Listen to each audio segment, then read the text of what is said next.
you have recognized that there are other realities other than the one that you have been familiar with, your life starts to change. I don't care whether you got it from a joint, whether you got it from meditation, whether you got it from sex, whether you got it from trauma, whether you got it from surfing or whatever. Whatever thing you did that took you beyond yourself, you could have got it from religious ecstasy in temple or church. You could have gotten it in 1,000 different ways. Whatever it was, if you acknowledged it as real as what you started from, you are on the way. That is what's known as awakening. From the moment you have awakened, that is, you acknowledge the fact that you are more than you think you are and that the universe is different than your conceptual structure has it to be. From then on, the rest of your life is all the grist for the mill of awakening. It's all that process that the awakened awareness uses the stuff from then on in order to get free. It's all the journey to freedom from then on. And you literally cannot fall off the path. You can think you fell off the path, which many people do. They say, oh, I lost it, I blew it, I used to be so high. Whatever spiritual gains you make from moment to moment are yours if they are real gains. If you just have them like something you're holding on to, you can lose them. But the basic journey is a journey of the awakening. The thing is, you can't go back to sleep once you start to awaken. You can appear. You know how you try to go back to sleep because you woke up before the alarm clock? And you lie there and you try to go back to sleep. I mean, it's even more horrible than that. Because when you were asleep, you could milk your melodramas for all they were worth. You could trip out on stuff. Will it? Won't it? Can I? Can't I? Should I? Shouldn't I? Did he? Didn't he?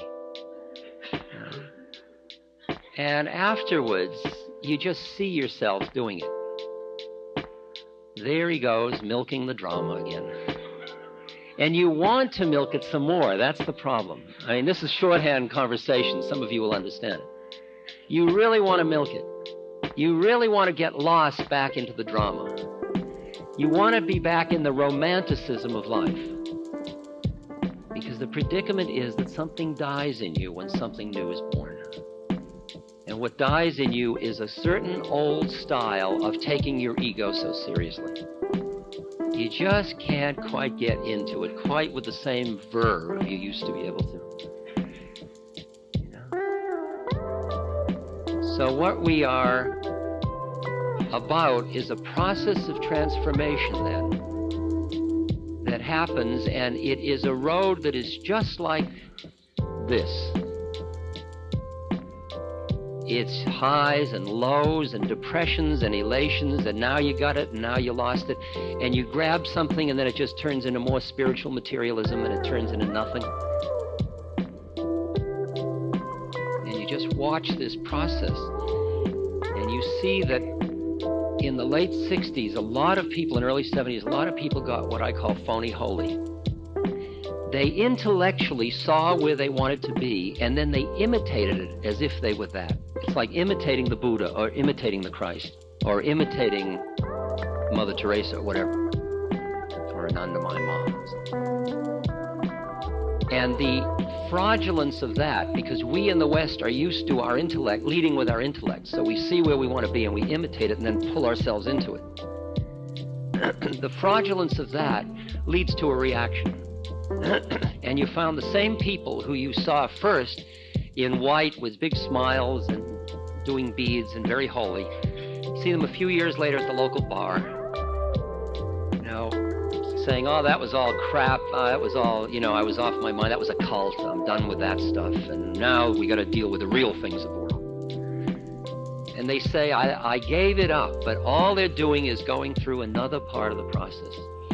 See, there's no way out of it once you start. That's the problem. I often feel like saying people don't start. See, I mean, it's too late for you already. I'm sorry, because you're here and you already, you already know too much.